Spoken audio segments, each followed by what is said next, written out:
guys, so today's video is going to be the used and abused makeup tag. The creator of this tag, I believe, was actually a subscriber of NICOLE RENEE CUTLER. I will have her channel linked down below. That is where I saw this tag first, so I'm assuming that is who created this tag. Credit to where credit is due. I did not come up with this idea, but I thought that it was cute. So this is basically just a tag where I talk about makeup that I really love. I love enough that I've hit pan or I've gone through multiple. These are just makeup products that I have used and abused. Before I get started, I have a very small little request. Please go follow me on Instagram as well as Twitter. Especially follow me on Twitter because I have an embarrassing amount of Twitter followers. So if you have a Twitter, please go follow me. It's the same handle as my Instagram, and I'm trying to get more into tweeting.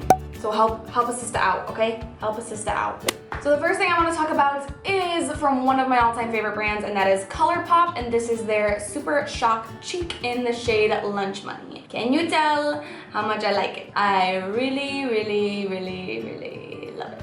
If you've never tried the Colourpop Super Shock formula, it's almost a cream. It's so bouncy and soft and buttery and creamy that it feels like a cream, but it sort of works like a powder. So because of their creamy texture of the highlights, it makes the highlights so intense.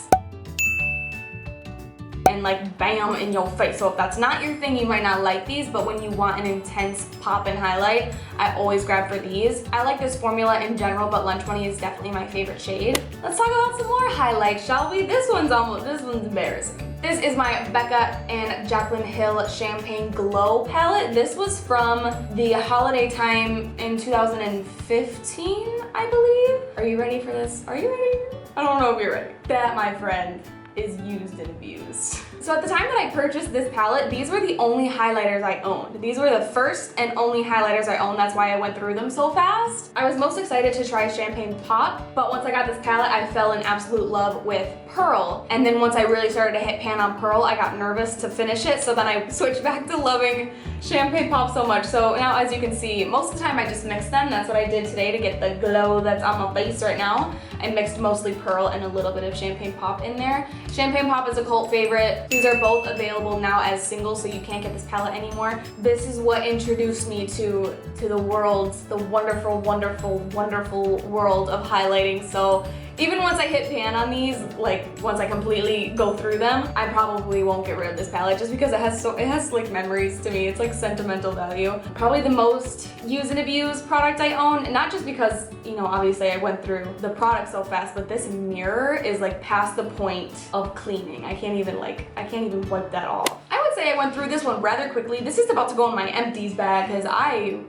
used and abused this sucker. This is Buxom White Russian. I got this small size in one of those little Sephora favorite collections. When I recently went home to visit, I was there for a week and a half. This is all I used. I even brought like a red lip. Like I brought everything that I was ready for my indecisive brain. I was prepared for whatever I wanted, and this is all I used. I would apply this in the morning, throw it in my purse, reapply throughout the day. I got my mom obsessed with this. I am addicted. And I went through it mostly on my trip, so I need to go purchase the full size. This formula is sort of not tingly, but it feels sort of minty on your lips. So I don't really notice any plumping or anything like that, but it does make my lips look nice and juicy. And I like the shade in particular, White Russian, because it looks great with mascara and this alone, or it's a pale nude so it looks nice with a full glam makeup look. So this is another product that I've used and abused. I haven't had the cucumber version for long, and this is already my second bottle. I've gone through countless of the rose water version. This is the Mario Bedescu facial spray. I love these.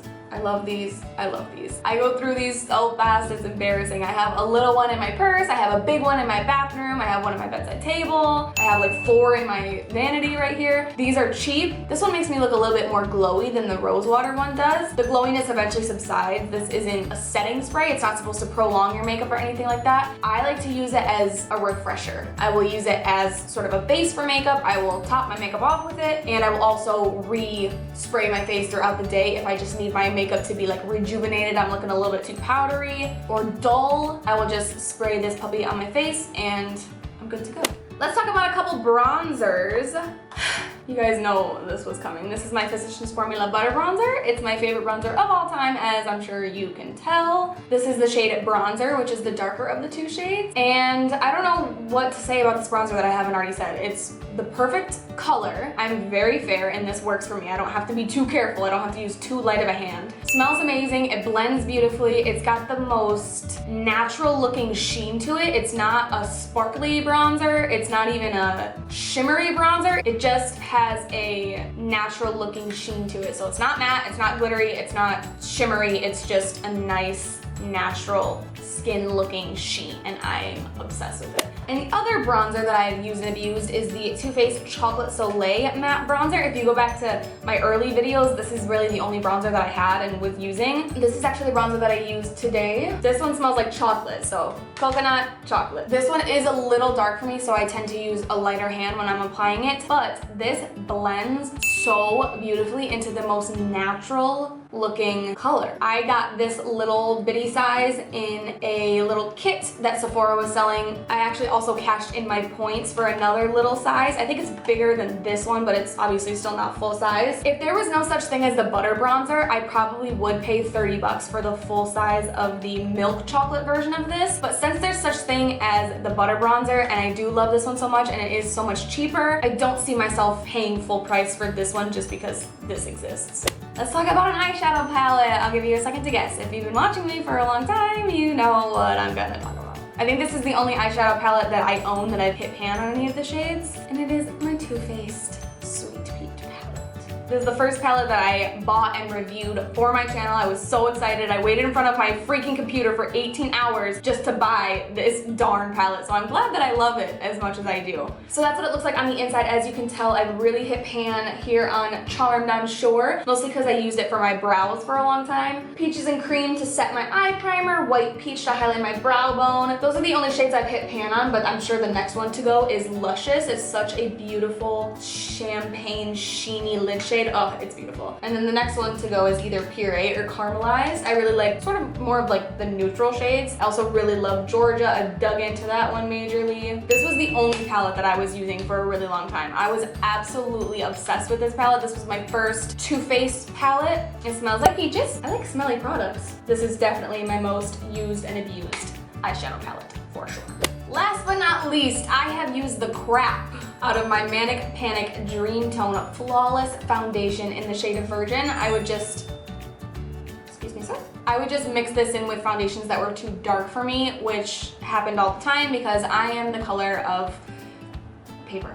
I am completely see-through. And honestly, I don't know if I really love this. I know it looks like I do because of how much I use, but that's how fair I am, girl. I would have to mix in so much of this product just to get it to match me. And I don't really like the pump on this. Once I started getting sort of down to like center and lower, it was so hard to pump out, so hard. I would have to screw open the top and beat it out like a ketchup bottle. But on the bright side, it is rather inexpensive. This is the only white foundation mixer I've ever tried, if I'm not mistaken. So I do recommend it if you have like one foundation that's a little bit too dark for you and you gotta mix in, you know, a pump or two. Not a big deal, I'll work with it. But when you have to mix in like 89 drops in every single foundation you own, I don't know if it's worth it for me anymore. I would say it works well. It's mostly the packaging that I have beef with. So that's everything for this video. That is all the makeup products that I have used and abused. Let me know what products you have used and abused. And that's everything for this video. I really hope that you guys enjoyed it. If you did, please give it a thumbs up. Make sure that you're subscribed so you don't miss any future videos of mine. And I will see you guys next time.